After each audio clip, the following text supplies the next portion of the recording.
తిరుపతి పెద్దకాపు వీధిలోని పురాతనమైన శ్రీరామ భజన మందిరంలో పవిత్రమైన ధనుర్మాసంలో మహావిష్ణువును స్తుతిస్తూ భజన కార్యక్రమం నిర్వహించడం ఎంతో పుణ్యఫలమని విశ్రాంత ఉపాధ్యాయులు డాక్టర్ విద్వాన్ కస్ప పద్మనాభం అన్నారు. ధనుర్మాసం పండగ నెల స్టార్ట్ అయింది.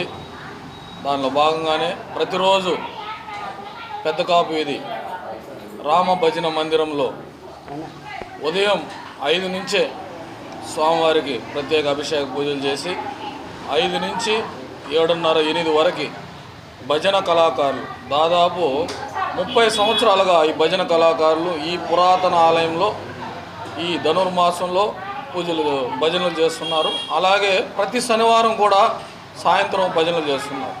ఇది ప్రాచీనమైన ఆలయము. ఈ ధనుర్మాసంలో ప్రతి ఒక్కరూ వచ్చి ఇక్కడ స్వామివారిని దర్శించుకుంటే అన్ని శుభాలే జరుగుతాయి.